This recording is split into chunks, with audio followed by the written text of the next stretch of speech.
everyone. Welcome back to Path and Bounce Creative Office Hour. My name is Stella Guan. I'm the founder and CEO. And today we have a guest from previously a UX bootcamp, and now he is working as a UX designer. And we're really excited to speak to him. His name is Carrie McPherson. Nice to meet you. Nice to meet you as well, Stella.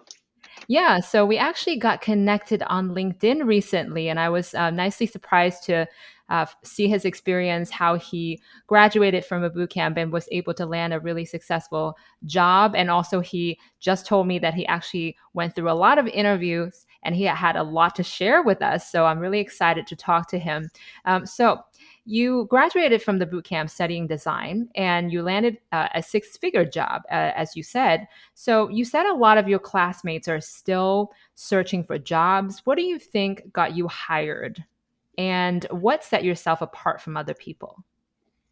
So I think there's a lot to dissect here because what I'm learning over time is that it's not that black and white in order to get hired for a UX job.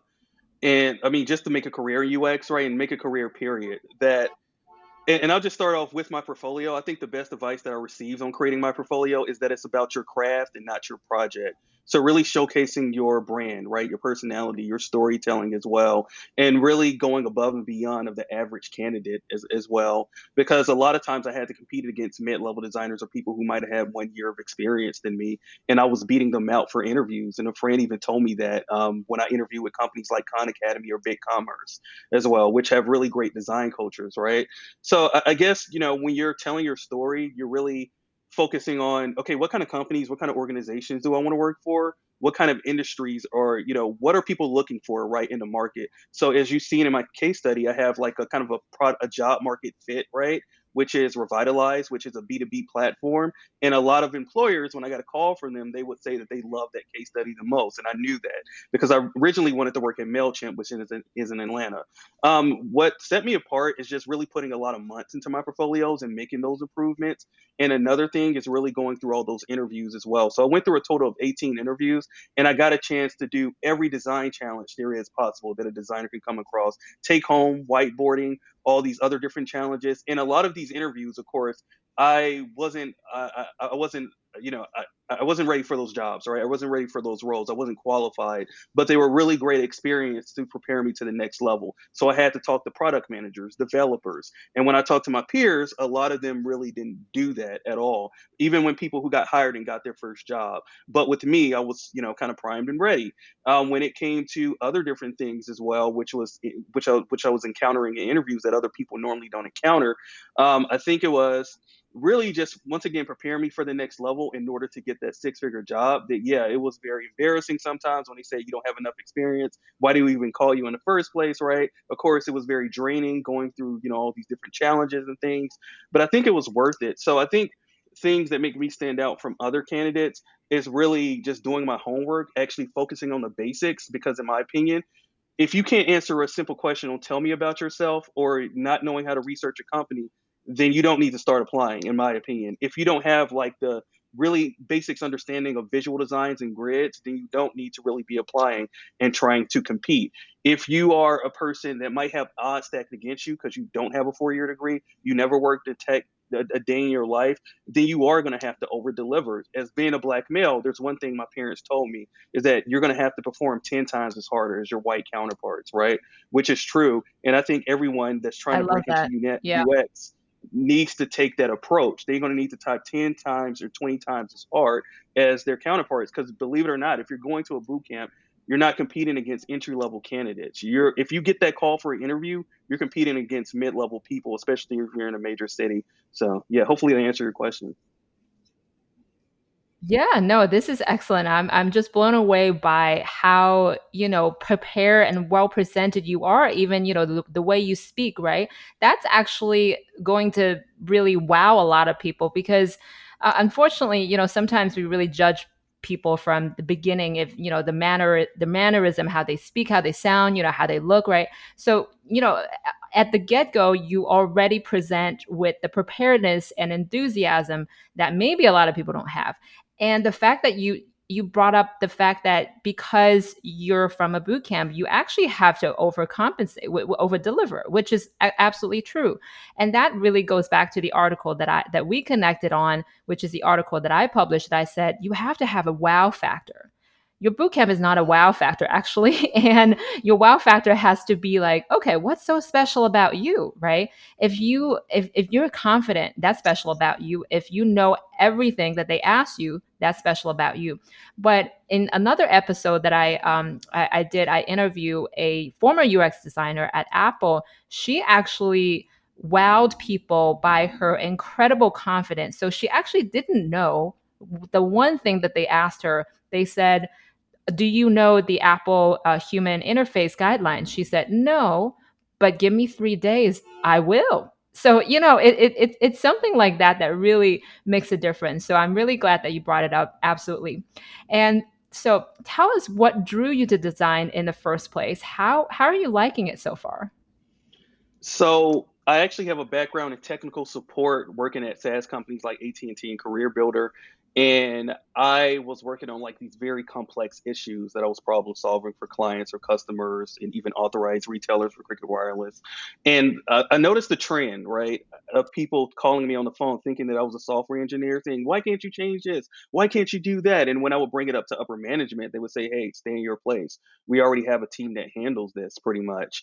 And I just figured that I can't really make a career out of this because even if I did get promoted to like a team lead or a manager, they're taking, you know, they're taking like orders from other departments and other teams. They're not making things happen, and I want to make things happen. And I told myself, right, that there has to be a role of tech that really has that perfect balance of psychology, creativity, being in the center of technology and making things, really, really move forward, right? And most importantly, just speaking up for the underdog, speaking up for people like me that don't have a voice, speaking up for the customers and the consumers don't have a voice, and also really adding at the end of the day that business value, right, and making that impact and making every cent of what I earn count as well. So I think UX is like a hybrid of all these different things, right? Which is beautiful, especially like product design as well. And it's a role that I'm in right now where I no one's telling me to stay in my place, that I can really go outside of my comfort zone and I can really try and experiment with different things as well. And I can really just think outside of the box if I need to, right? And experiment and iterate. I'm liking it. I'm going to be honest. This is the best career decision I ever made. Even though I'm really passionate about music, that, UX is right on par with that because it is a role that's very challenging. It is a role that's very rewarding. It feels really great to do meaningful work, when you know that you're going to have millions and millions of estimated value out of what you're doing, but also that I'm a person that doesn't come from a traditional graphic design background or anything. And I completely surprise people at the company I'm working at now when I tell them that I'm entry level when I'm joining teams and they don't even believe it. So, yeah, I love it. Wow. That's amazing. It's a great testimonial, right? Like people are surprised by the level that you can demonstrate, even if you don't have the background. And speaking of your background, which is music, and I especially like how you incorporated that into your about page on your website, and it's so colorful and really it's not like anybody else's, which is what drew people to it. So tell me, how do you brand yourself, and how important do you think it is to amplify your personality in your professional career?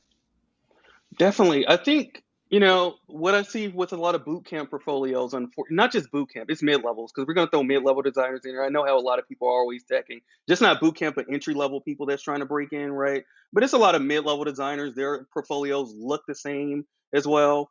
I think when you brand yourself, like, people really want to know about your background, what you can bring to the table, right? And there's no shame in saying that you are a doctor or a nurse or you are a person that worked in a warehouse if you can bring certain things to the table, and especially if certain organizations are hiring for that job. So I also worked in like logistics. And when I applied to a company called Store that was in Atlanta, which is a really great company, I talked about my experience in logistics and said that a lot of people don't understand how complex it is. It's just like the UX process. And a lot of Americans, especially in COVID, that are ordering things, they don't really understand, right?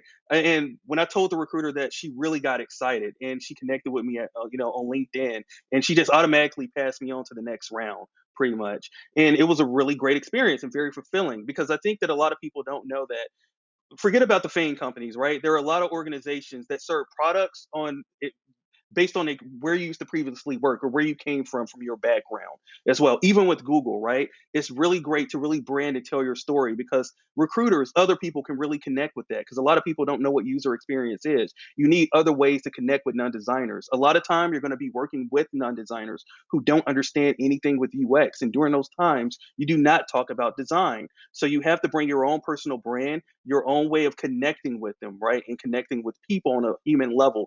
So I remember at my job when I was doing this competitive analysis for franchising, and we use this method called the iron triangle. And I think every website and every LinkedIn profile should probably have this, right? Even though you can't really customize LinkedIn like that, but innovation, humanity, and simplicity, which is really great. And I think that's what a portfolio should have. Is it being innovative, right? Or are you taking advantage of the new typography, the new design styles that's out there? Are you showing where you come from for your background? So instead of saying I'm a user experience designer focusing on pushing pixels and solving problems, where everyone knows what that is, everyone knows what research is, everyone's familiar with that, but what makes you different? What makes you unique, right? So as you saw in my portfolio, Pokemon enthusiast, right? A music aficionado and also a conceptual visionary as well. When you look at, your about page, you want to see what people are actually interested in, what makes them tick about design as well. And it really takes some time, don't get me wrong, to really tell your personal story and to really share your personal brand.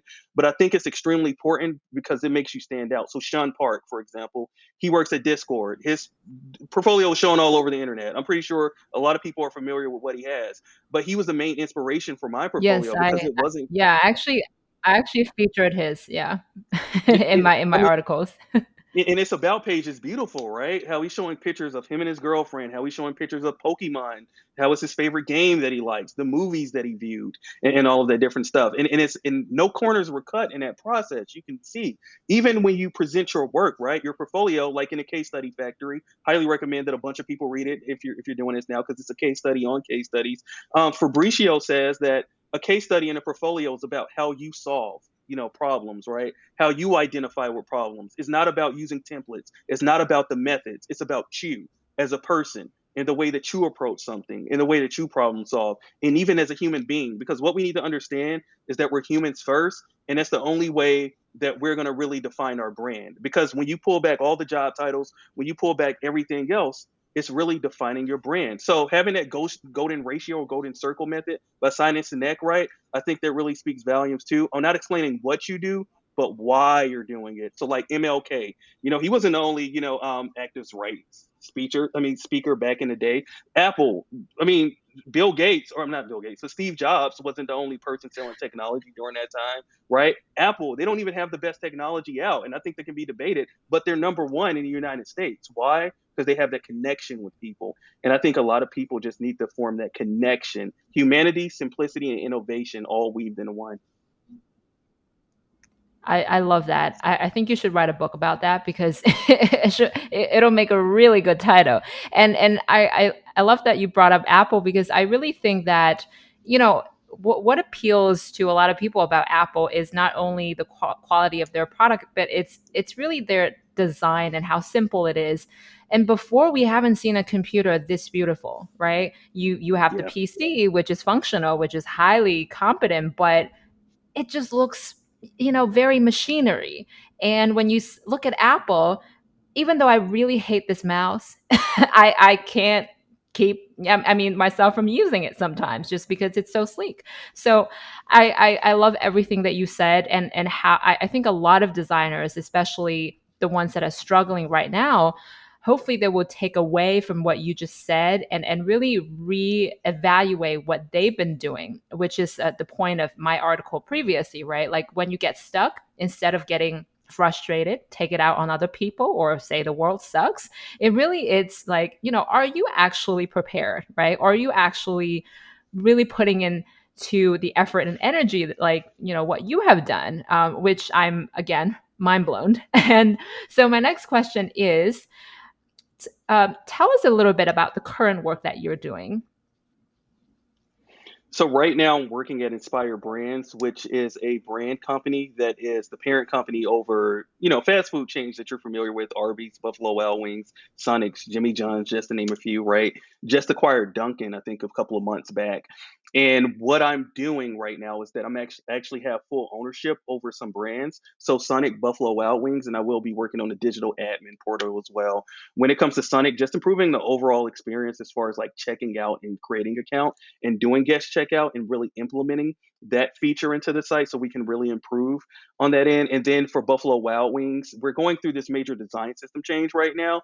So really just making some just minor cosmetic changes right on the website as far as like labeling, information hierarchy changes, a few things from there. So it's not a lot of work from that end. And for the digital admin portal, I don't quite know what I'm going to be getting into. The product manager from that side, or the project manager from that side, she told me that it's a lot of work. So I'm really really ready to roll up a lot of my sleeves. But as you can see, I'm in many different places trying to make things happen. So I'm really excited. Yeah, that sounds really great, especially how you mentioned that you have full ownership of projects, which is not always the case for a lot of designers. If especially if you work in an environment where you're just pushing pixels, or if you're just really taking care of one small things and you don't see it through.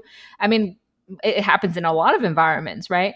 And I'm really glad to hear that they are trusting you and giving you a lot of responsibilities. So when you're designing and if you get stuck, how do you get unstuck? I This is a really good question. I actually do a couple of things. So one is just taking a walk, taking some time to breathe, taking a break a couple of days from design and turning your brain off. Another one is going to Instagram. I know a lot of people because I just watched The Social Dilemma like a couple of days ago, and I thought it was a pretty solid documentary. But I know a lot of people talk bad about, online and social media, but I seek a lot of inspiration from Instagram, especially when it comes to machine learning, and they can guess the kind of stuff I like. So I'm following like a lot of print design concepts, right? A lot of experimental print design, mock-ups and things like that. This is on Instagram, and I get them coming every day in my feed, like in the Explore section. And I love that a lot because when you think about digital products, they're boring and they have limitations. But when it comes to print design, there's different rules for it, right? And just really getting a lot of inspiration to think outside of the box as well. Watching a lot of experimental movies too, and listening to a lot of experimental music really helps. And I also collect like a lot of vinyls and album covers that really sources inspiration, like a lot of colorful stuff that I can see that can really have me thinking outside of the box too. And I think another thing is just looking at, because I really think I'm a hobbyist, right, when it comes to design, just looking at a bunch of really well designed like marketing and landing pages. But most of the time, if you're just sick of design, period, I'll just take a walk outside, turn my brain off, just listen to some music, and then come back and recharge where I'm focused. Yeah, no, I totally agree, and I love that you get inspirations from so many different sources, and even from vinyl covers, which actually I have the same thing. One time I was stuck on a color palette, and I found this vinyl that I really love, and I'm like, I have it now. I have it now, and a lot of obviously early stage designers, it's not really easy for them to come to that conclusion so quickly, and they often ask me, so how do you do it? Like, why do you just know, right? Like when you look at my Right. design, how do you even just provide the feedback so fast? And I told them, because I've been exposed to everything about design for the past 10, 12 years. So that's a lot of time being immersed in this environment. So if you do that now, in a couple of months, you'll be much more in tune with design than what you are now, right? It does take time, but they have to understand that it's not just like, oh, I spent 8, 9 months in a boot camp and now I'm qualified. Now I'm good. That's not how it goes, right? Now it's just the start. Now you have the technical skills, you have the understanding of how design works. Now you have to do it every day. So I love that. And is there anything that you really like or love about design? And is if there's anything that you hate about design, is there a love hate relationship? So, Stella, can I take this from a couple of viewpoints? One on my personal thoughts and overall of the community as well Of of user course. experience. Yeah. Okay, so first and foremost, I think and this is a positive for me, is that you're never going to stop learning, that it's a role where you put a lot of time and effort up front. And that to me is similar to music since I came from a music background. So just so you know, really quickly, I actually made all state my senior year in high school. I was like the third best euphonium player. When I went into college, I was like the second best in wind ensemble. So I was pretty decent. But when it comes to music, it's not something that is like, instant gratification, right? You have to practice in order to get good tone, in order to get good technicality. You might hear or see someone that can play really great, like a French horn player or a trombone player, and he just have awesome dexterity, right, and technique. And it's the same thing with design. Like you look on Dribble and Behance, and you're like, oh my gosh, I can never get there. But at the same time, it's like a lot of designers that I talk to, right? And when you meet with these people, they're like, "Oh yeah, I got a bunch of stuff that'll never see the light of day." Pretty much, like it's completely ugly, and I have just a bunch of throwaway stuff. It's like they're showing their best work, right? And it takes a lot of practice and grit. I think it's overlaps with a lot of disciplines, which I really love as well.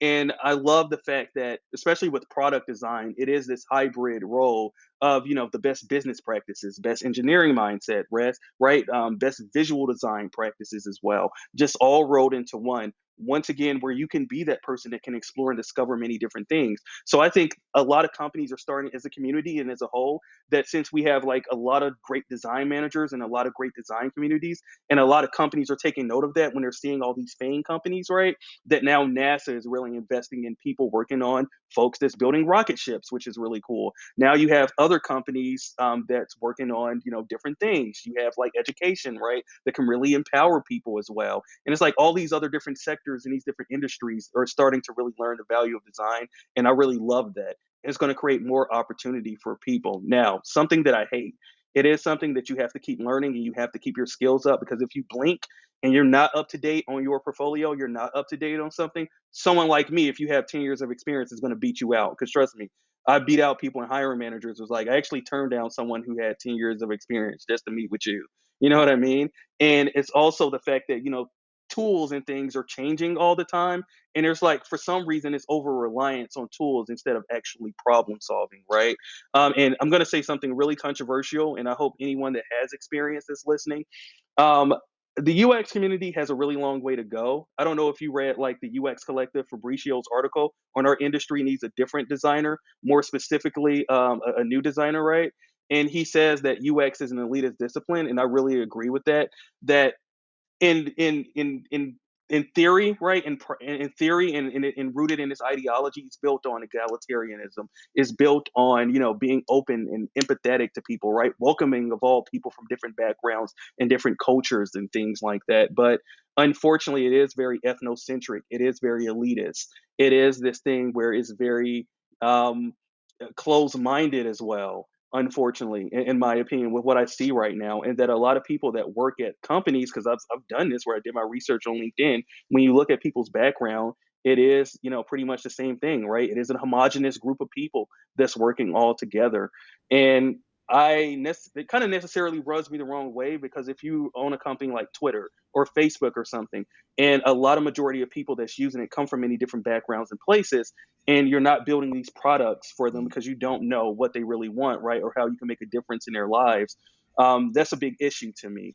Another thing, and I just want to mention this, is this misalignment with design education and industry expectations. And I think the guy that wrote Solving Product Design Challenges books, he points that out in the introduction chapter as well, that in the top 1% of the companies like your Googles, right? They're hiring people in house, and they're training like people that come from, Carnegie Mellon or all these other different places, right? They're training them from the get go and making them into like really awesome, amazing designers and all that. But other designers that work on at other different companies, they're not going to have that pathway, right? They're not going to have someone to really hone and coach them. Because believe it or not, when you get hired as a junior, a lot of times you might be working by yourself, or you might be working with a manager that's not the best or the most skilled at what they do. So you're not going to be learning about strategy, systems thinking, right? You're not going to be learning about all these other different things, or what it takes in order to get into a top company and get hired there. So when you go in an interview, even if you have like 4 years of experience at the same company, it's going to get to a point where, okay, I'm really far behind because my visual skills are not up to par.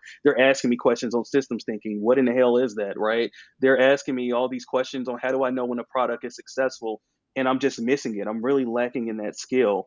And I think that especially with boot camp grads and entry level people trying to break in, that's just the missing piece of it. And I think we need to know how design impacts business, how to speak with non-designers, how to really, carry on a conversation with your manager or other more experienced people, right, for your team is not in a room, because all that really matters. And I think just going beyond just getting paid, breaking in, saying, "Oh, I need you to take a chance on me," really proving yourself, because a lot of these companies, they won't admit it, but I'll say it, to be honest, they don't have they just don't have the environment to support someone that's entry level. They just don't. And if you want to go work there, you're going to be miserable, because you're not going to get the attention or the help you need, and you're going to have people dictating you when they shouldn't be in the first place, right?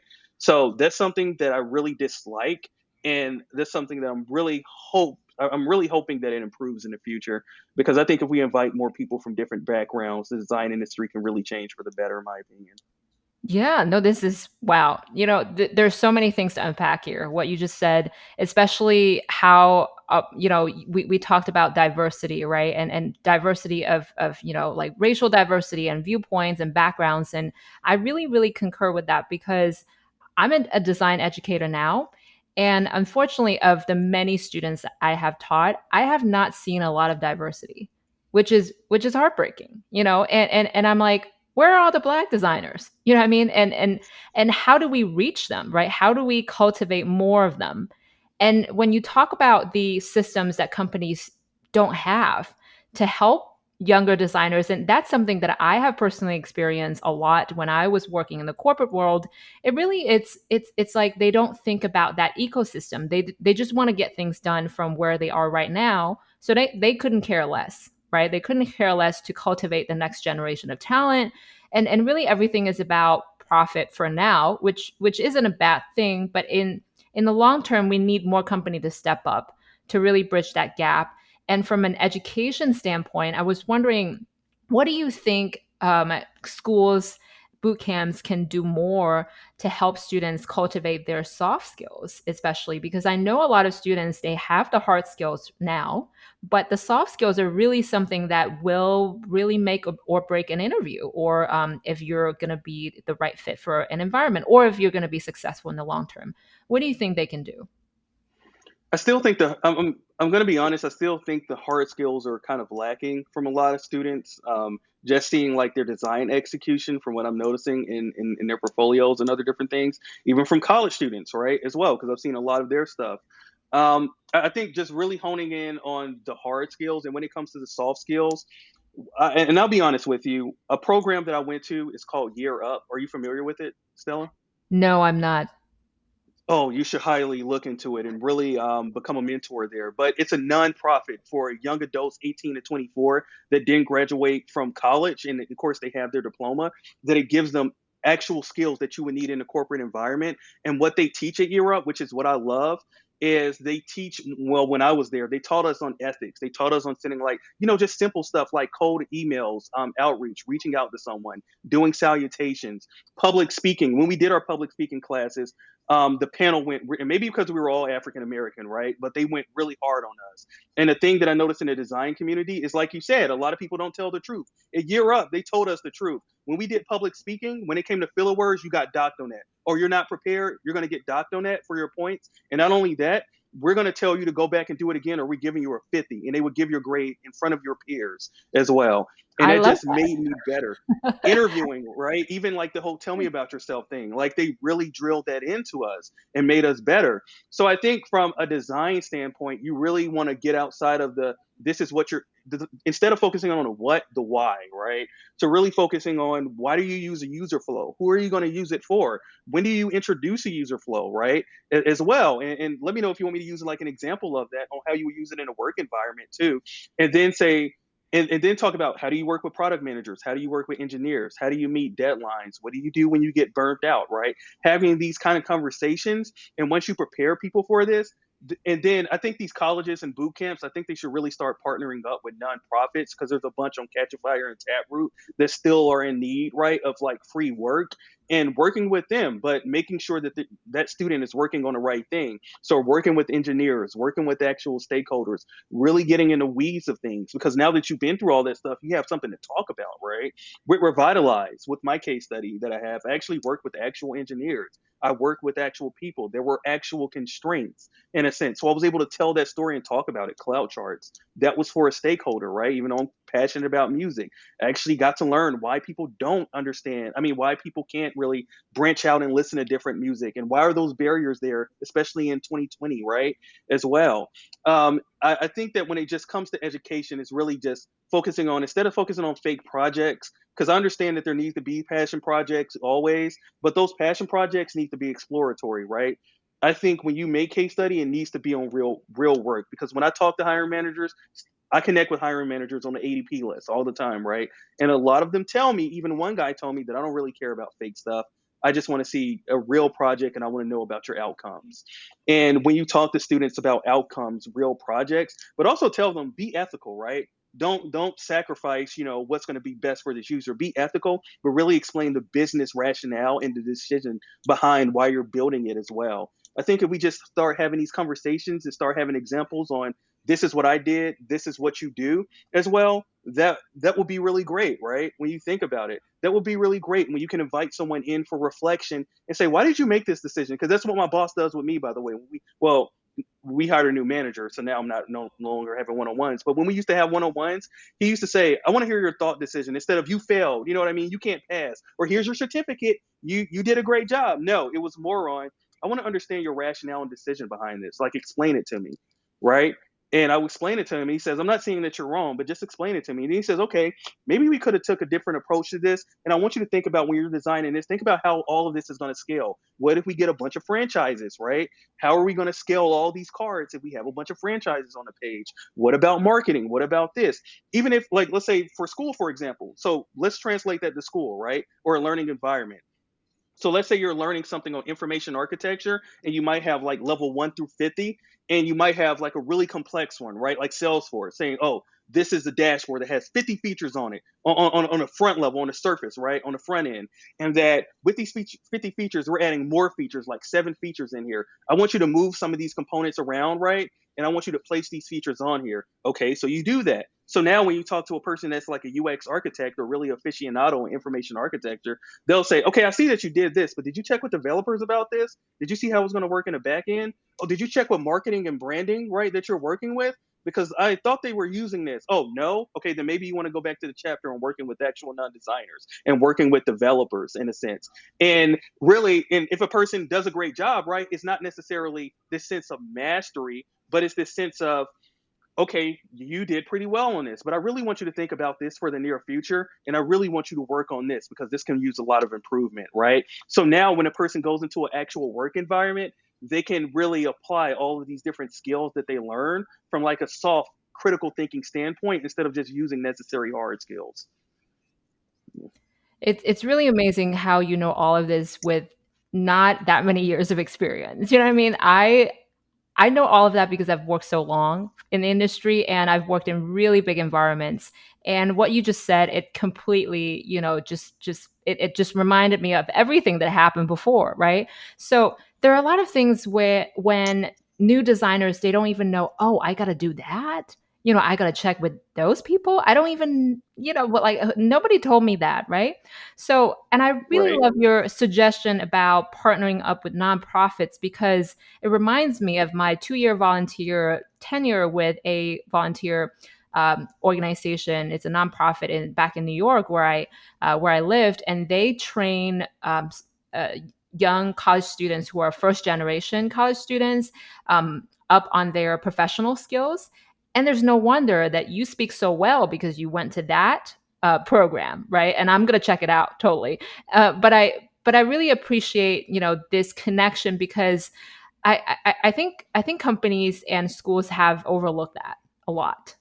And if I had a program like that, which I did not, when I was in college, I would have been a much better speaker now. I mean, I'm still improving, but it's something that a lot of younger designers or who's working in whatever industry don't even think about, right? That's a necessity. Definitely. So my last question to you is, what's coming up for you? Do you have any updates? Do you have any side projects you're working on? Share any updates with us. Definitely. So remember how I told you how UX should be taught? What I want to do and I know it's going to disrupt the industry, but I want to start an open source program for people who know the basics already, but want to go deeper into different things. So it'll be on Notion and it'll be on service design, information architecture, visual design, right? Also, product strategy, marketing, everything that you would need to know. Design ops as well. They're throwing that in there, right? So it's a lot of different things, and I'm pretty sure you know there's many different facets and sides to design. So really creating like an open source documentation where people can go to learn that. Because a lot of times when I'm in the Design X community, and even when I talk to like people that are entry level for UX design that's working, they're always saying, "I want to go deeper into UX, or I want to go deeper in this area. How do I do it?" And no one has an answer to them. And I'm thinking that no one has an answer because it isn't that black and white, right? That you apply all these different methods and different things because there's different industries. So why don't we create something like that where there's different worksheets on different use cases for different industries that you're going to work in or different products, right, that you're working on as well. And then doing those worksheets and going to an aficionado in the adplist.org or somewhere where they can really talk to you about that. Like, once again, like a manager does one-on-ones, right? With a person at a company. That's how you get better when you think about it. It's actually from one-on-ones and design critique sessions. So you have this person just getting better and thinking about these things. So instead of just saying, I learned this, right? Saying that I'm really skilled at this now. And I could take it and apply it to all these different use cases, right, that I'm doing now. Some other things, I'm working on an e-commerce. I think I will reach out to this person because I was really swamped a couple of weeks ago. So I'm going to work on an e-commerce platform, helping my friend with this All Loves ATL clothing line that he has. It's going to be pretty big. So I'm really excited about that. Had a friend named Brian, who's a really talented designer, help my friend build that workshop and kind of launch it through Shopify, which is really cool. I'm going to be working on helping some people, if they can stick it through, helping some people really break in that don't have any knowledge whatsoever of design, but giving them entire run through. And by the end, when they finish their portfolio, like they're going to be really ready and blow like hiring managers and employers away. Because it's not just having a great portfolio, right? It's the interviews that you're going to have to get through. And when they give you a rejection, it's going to be, well, we just look for someone with more experience and we wanted to play it safe. Like, that's the only feedback you're going to get, right? That's the kind of level that I want to get them on. So those are all the things that's pretty much coming up. That is so exciting. So you have an e-commerce app design coming up, and you have and you have a mentoring projects. You have an open source project. I really love all of these exciting things in so many diverse areas that you're working on. And I guess I have a bonus question before we before we wrap up. So going back to the diversity of design, what do you think we can do to bring more people from different backgrounds to design? Like, how can we open up the access to them? Because I know for a fact that a lot of folks from underrepresented community just don't think design as a viable option of career for them. Um, you, so there's a lot of things to. Once again, it's not that black and white, right? It is a lot of nuances to it, and life is like really complex, in my opinion. I think first and foremost, finding the right people who have that mindset for it, right? Who can really make a difference where you can see it in them as well, like notice them. So, like if you notice that there's this kid, right, in a lower, income community, and he's like selling candy bars on the block, and he's like really hustling, and he's like making a bunch of money off of it. You're like, oh, he can be, better than Donald Trump, right? He can be better than other entrepreneurs that's out there. I want to take him under my wing and do that. And I think one thing when you talk about diversity, I don't think it's used as something to fill quota, but it's used to make change and difference and a difference right within your community. And I remember someone saying that to me, and I wholeheartedly agree with that and bring a new and fresh perspective as well. So I think that it's going to be I honestly think in order to bring the diversity and get people within design, and I was going to do this for Year Up, but I don't think I'm there yet because I know that design is a really it's a demanding discipline. And in order, and I think people should experiment regardless, right? Like get into it and see if it's for them, even if they spend money, in my opinion, because even if they don't make a career out of design, there's still a lot of great takeaways, right, that you get from it. But I think that it's a career that's not just like everything else, is not going to be for everyone, but really finding that person where you see it in them, right? Where they don't even know anything about user experience, but they're creative. They think outside the box. So Year Up, for example, when I was there, I wish back in 2013 or 2015, one of those years, someone would have told me about user experience design, because I think right now I probably would have been in a director position, or owning my own company if I had all those years leading up to now. Year Up, there's also like after school programs as well where you can go to and really just speak to people, right? Because think about it, you have all these trade schools and all these other different occupations and careers, going to like Job Corps and going to high schools, especially for seniors, right? And especially in low income community neighborhoods, or like people, people of color, like those neighborhoods, right? That's telling them about, oh, you can do this in plumbing, oh, you can do this in welding, oh, you can do this by being a certified nurse. But how many people do that about design? Saying, do you know how your products are built? Just starting off a conversation like that, right? Because I do it with Uber drivers. They say, what do you do? I say, well, you ever been to an e-commerce site? Well, I tell them this: I keep websites from looking bad. And they say, wait, explain. I say, you ever been to an e-commerce site and you're shopping and you love shopping so much, but the shopping cart is always on the left top of the page, right? So you're thinking, man, I really love this site, but I wish the shopping cart would be placed on the website. So next time there's an update to the website, the shopping cart not only follows you around on the right hand side, but now you can make changes in real time without going to another page. So now that's really you're really excited because now you feel like someone has listened to you. That's what I do. I make things better for people, and explain. So if you go to like a really, you go to a Year Up or Job Corps or something, or, a high school where a bunch of seniors or even college children are in, right? And you talk to them about user experience design and just talk about it on a basic term, like, how you use Facebook, how you use all these digital products. This is the career that I do, and I want to share it with you all and share it with people who might be interested in that, because it's really fun. It's really great, but it's also very hard. And let them know that it's going to be hard and that it's not going to be for everyone, but it's really rewarding as well. And you get X, Y, and Z. And I think just having those conversations and really introducing people to that will really just expose people more. Because there's a lot of stuff on YouTube, and there's a lot of things that are exposing folks like on Instagram, right? That's out there. Don't get me wrong. And of course, General Assembly, they're bringing awareness by having their stuff out there. But at the same time, if you introduce it to someone at a younger level and you really make them understand the concepts and how it's powerful, that's really great. On a quick side note, by the way, there's this book called Program or Be Program by Douglas Rushkoff, I think that's his name. And he was talking about how you have two different people in the world, right? People who code and people who don't code, and how the people who code controls people's lives. And I was thinking that that's kind of wrong, because at the end of the day, it's actually like product managers and designers making decisions, right? It's really designed or be designed. And that I think that this is something that everyone should know about and be aware of, because it's really important how design impacts our lives in a negative or positive way. Won't you agree? And just explaining that people, and starting off that conversation as well, is really important to really get some of people who are like coming from engineering or coming from other different backgrounds, or having that mindset no matter who they are, right? Even if they're like second to last in their class, having that mindset as well. And like I said, identifying those people, because, and I'm just going to say this, and I know I've been kind of ranting on for a long time, but I just want to say, I have a friend that works at Lockheed and Martin. His name is Terrence, and he's an engineer, right? And he was telling me a couple of years back that a high schooler can do his job. He gets paid like six figures to look at models of airplanes and figure out what parts to take out to make them run more efficiently and cheaper, right? And he's like, a high schooler can do my job.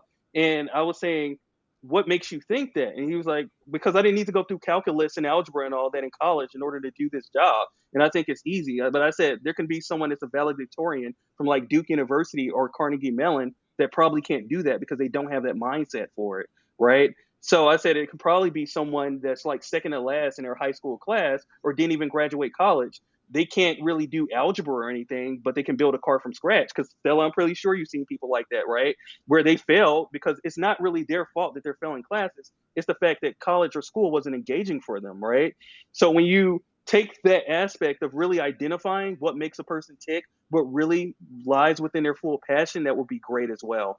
Another thing, implementing all that into education too, and kind of pushing that right onto schools on saying, these are things that we want people to be aware of. These are career paths that we want people to be aware of too.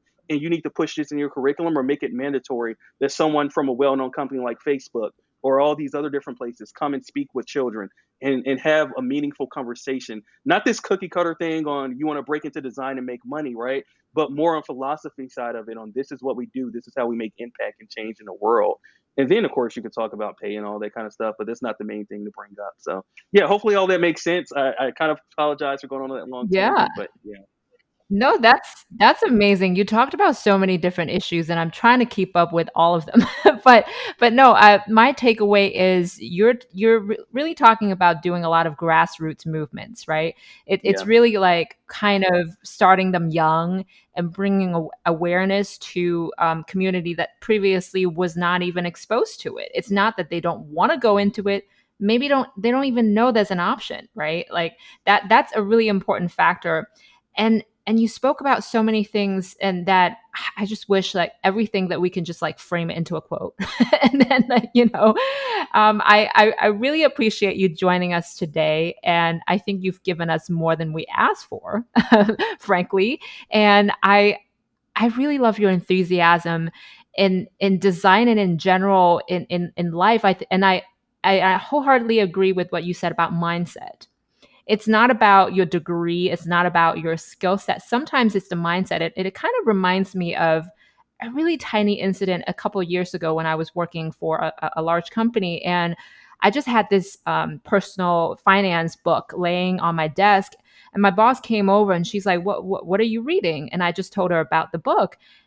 And somehow she kind of gave off the sort of like the reaction that I don't understand why you're reading a book like that, And I'm like, why not? It's the mindset that's actually going to change your trajectory in life and change your habits. So I digress. But thank you so much for joining us today. And we learned so much, and we hope that our audience have learned as much or even more than I have. Again, thank you so much for joining. My name is Stella Guan, founder and CEO of Path and Bound. We will see you again next time.